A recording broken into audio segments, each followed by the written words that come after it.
to go into present now mode.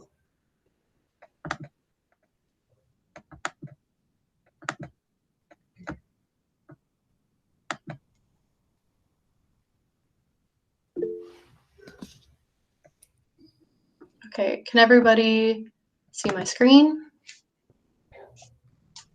We can. Okay, awesome. Okay.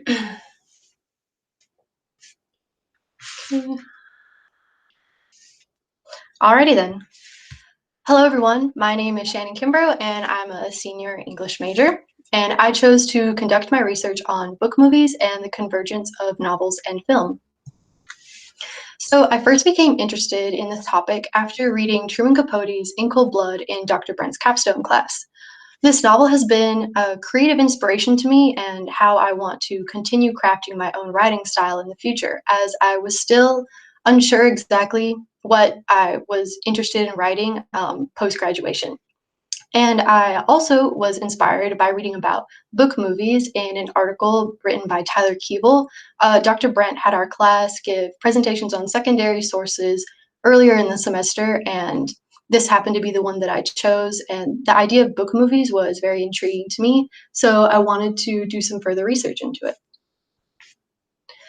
My research process consisted of studying a few different subjects and wanting to find the connection between all of them. As you can see, I decided to look at creative nonfiction, the road trip genre, book movies, and film. And I wanted to do research on how they all related to one another. So after doing some extensive research, I crafted a thesis that argued that creative nonfiction has created a stronger relationship between literature and cinema during the rise of new journalism. I believe that this was done by using cinematic techniques and incorporating fictionalized scenes and elements in primarily factual novels. And this is relevant because the rise of new journalism is what pushed for finding different outlets of presenting news than the old objective way. And this, of course, led to the creation of the creative nonfiction genre and an increase in film. The primary sources that I focused on were In Cold Blood by Truman Capote and On the Road by Jack Kerouac. In Cold Blood is known to be the first creative nonfiction novel, and it's also a book movie. And Truman Capote is noted as being the first writer of the genre, and he did this by including fictionalized elements in order to fill in gaps where he could not have known what was happening, because he obviously was not there to witness the murder of the Clutter family, nor was he there to be on the road with the murderers Dick and Perry. And On the Road by Jack Kerouac is a book movie, and it is loosely based on Jack Kerouac's adventures with his friends as they took a cross-country trip across the United States. But in the novel, he portrays himself as the character Sal taking a trip with his friend Dean. Creative nonfiction is writing about real facts, but also including some creative literary elements and fictionalized aspects in order to make reading more interesting for the audience. Truman Capote is noted as being the first writer to write in this genre because of his novel In Cold Blood, which is the story of the murder of the Clutter family in small town Kansas. And he did this, as I mentioned earlier, by writing a factual story, but including details that were fictionalized because he obviously could not have been there. So what is a book movie? Book movies are novels that include certain techniques and stylistic choices that can translate well to the screen. And they put even more emphasis on cinematic touches, such as changing points of view and descriptive settings. And book movies are relevant because, as Tyler Keeble said, the book movie is the movie in words. It is the visual American form. So Tyler Keeble believed that the first book movie to be written was Jack Kerouac's On the Road, and that's why I decided to include it as one of my primary sources. And at the bottom of the screen, you can see a little diagram that I made back when I did my presentation on the secondary source to show how the writer was writing the book, but also including some elements of the film in order to later create the book movie. So how are these two literary genres connected to film? Well, creative nonfiction and book movies both use literary elements such as dialogue, detailed descriptions of settings, extensive imagery, etc., all of which are seen throughout film. And this helps film directors and producers have an easier time in translating novels from paper to the screen as a result of these elements. Something else that I found to be interesting while researching was the idea of cultural credibility. So, in the 1950s, the popularity of televisions rose dramatically, and people found themselves staying inside and watching television more so than going to the movie theaters. So, the spread of television caused the film industry to have to fight to get its audience back. Thankfully, the rise of the book movie gave the film industry something to use in order to bring viewers back to the theaters. And this was done by the adaptation of literary texts, which provided a way for the film industry to, as Garrick T said, appropriate much needed cultural credibility for a form of entertainment that was still regarded as a lowbrow novelty. And this was really important because film could finally be taken seriously as an art form and distinguish itself from television as a result. One of the genres that helped film get its cultural credibility was the road trip genre. So, for those who were not living the suburban dream of the 1950s, the car and the road held out the promise of finding their own American dream. So book movies that were written about road trips were adapted into films and became quite popular. Both pairs, in fact, in my primary sources, Dickon Perry and Sal and Dean, sought this American dream because they were escaping from, or they were trying to find an escape from the lives that they normally led. Unfortunately, they did find disappointment in the American dream, as neither pair find happiness at the end of their stories. And something else I noticed that was pretty interesting is that both pairs end up in Mexico at some point during their travels across the United States. And so it's almost like in order to find escape, just taking the journey isn't enough of an escape for them. They physically need to leave the United States and leave behind the American aspect of the American dream in order to try to find something better. So, in order to get a better understanding of how all of these subjects are connected to new journalism, I would like to draw your attention to the main elements of it. So, Tom Wolfe was the journalist who coined the phrase new journalism, and he wrote about the elements of it in his anthology, specifically in his introduction. So, there are four different elements that he thinks are very vital to the new journalism genre, and they are scene by scene construction, dialogue, third person point of view, and status details. And these are also all elements that are seen throughout book movies. So to give some textual support, here is an example of scene by scene construction as seen in Jack Kerouac's On the Road.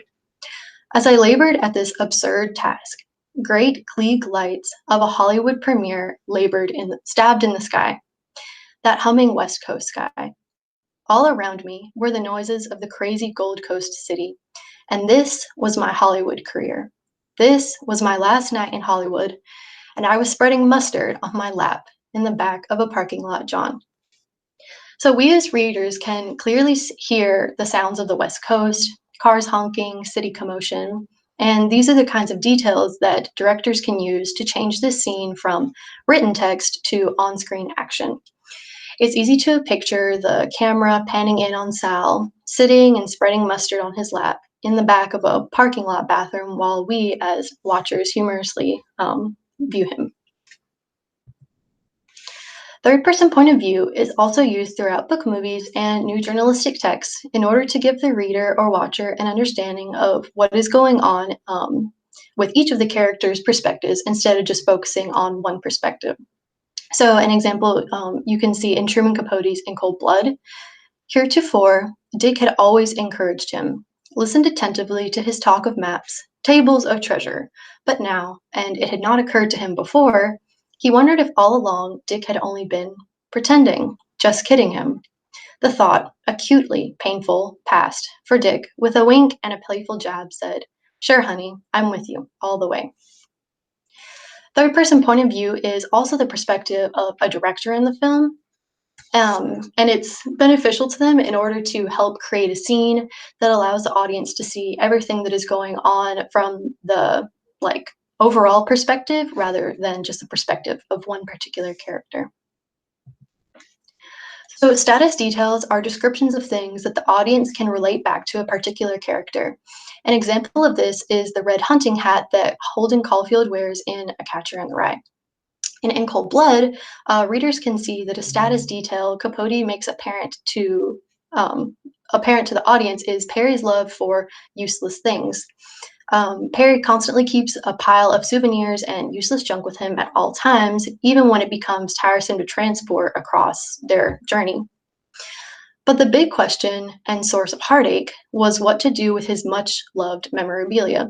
The two huge boxes, heavy with books and maps, yellowing letters, song lyrics, poems, and unusual souvenirs, suspenders, and a belt fabricated from the skins of Nevada rattlers he himself had slain, an erotic netsuke bought in Kyoto, a petrified dwarf tree, also from Japan, the foot of an Alaskan bear. Probably the best solution, at least the best Perry could devise, was to leave the stuff with Jesus. So looking back to creative nonfiction, there are some ethical issues that arise when writers choose to write in this style. How much of a true story can be dramatized and fictionalized before the novel loses its factual integrity? It's a fine line that creative nonfiction writers must be careful not to cross. And as Lindblom says, writers of creative nonfiction live and die by a single ethical standard: to render faithfully their understanding of both the literal and larger truth. Eric Kane also touched on something I found to be very interesting, and that is that our culture is built on the fiction-nonfiction distinction in innumerable ways. Um, as children, we are taught to understand the difference between real and made up, so I really feel that he's correct in saying that our culture is built upon this distinction. And so creative nonfiction writers must tread carefully when dramatizing portions of their stories. So here are some examples where the primary text combined fiction and nonfiction. Truman Capote used dramatization throughout his novel In Cold Blood because he was not there, obviously, when the murders took place, nor was he on the road with Dick and Perry, but he was there for different interviews. And the areas where he could not be there to learn of details, he did use some fictional elements. Barefoot, pajama clad, Nancy scampered down the stairs. There were two telephones in the house, one in the room her father used as an office, another in the kitchen. She picked up the kitchen extension. So obviously, Capote could have found out that there were in fact two phones in the house and that Nancy Clutter did answer the telephone on the day of her murder. However, the idea of her being barefoot, pajama clad, and running down the stairs in order to answer the phone is obviously something he could have never known actually happened, as the only people inside of the family home at that time were the family who unfortunately are all dead at this point. He dramatized this incident in order to help the reader picture the scene more vividly, and Jack Kerouac also used fictionalized elements as he loosely based this road trip story on his own adventure with friends after splitting up with his wife. He used fictional characters in order to loosely tell his own story, in a way. I first met Dean not long after my wife and I split up. I had just gotten over a serious illness that I won't bother to talk about, except that it had something to do with the miserably weary split up and my feeling that everything was dead. In conclusion, although the worlds of literature and cinema have always had a close relationship, I believe that they formed an even closer relationship during the rise of new journalism as a result of the rise of creative nonfiction writing and consequently book movies. And this style of writing, as seen in both primary sources, truly helped the literary world by creating an entirely new genre where people can present facts in a creative and more story-like way to read. Here are my works cited, and before I take any questions, I just wanted to say this is the last capstone that I will be presenting as a senior, and thank you so much to the English department for taking me in. Especially thank you, Dr. Brent, my advisor for capstone and for helping me through this process. This has been a very trying time, but been patient with me all along, and especially also to Dr. Barr, who's my major advisor, and he is the one who truly inspired me to even enter the English department back in my freshman lit class. So thank you to everyone. And does Thank anyone have any you, questions? Shannon. And we're now going to direct our attention to the chat. Shannon, I put a question there, but I want you to hold off on answering that just in case there's some other individuals who have questions for you. If not, you can take mine as one to answer. Okay. Okay.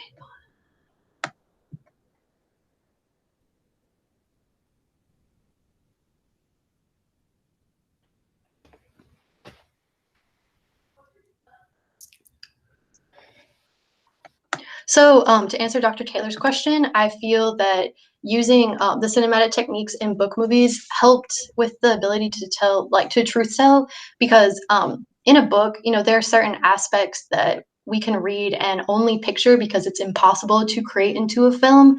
But I feel like when writers use some techniques that they know will be able to be transformed onto the screen in a way that will help us better understand like the story and message, I feel that that helps them tell their truth more clearly and more easily, if that answers the question.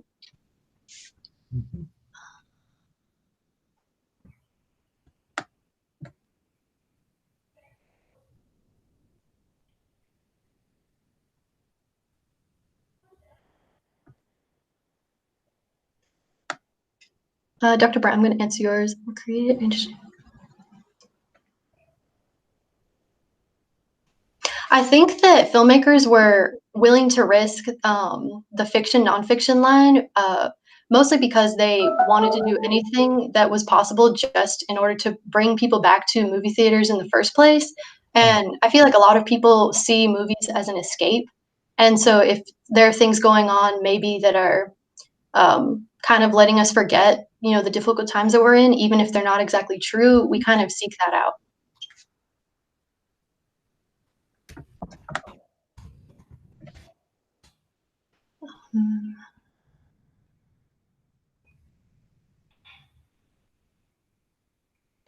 Dr. Hamilton, let's see, are the techniques of creative fiction?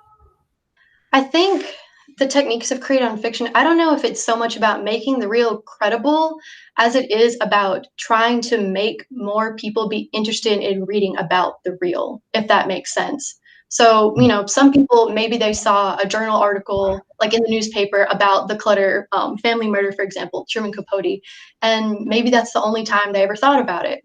Whereas Truman Capote, although he did include some fictionalized aspects in his writing, it kind of drew like tons of reader popularity across the United States when his book was published, and people became very interested in it. Maybe it made them double think, you know, whether or not to lock their doors at night, these kinds of things. So I don't know if it so much makes things more credible, but it's just making the real more important.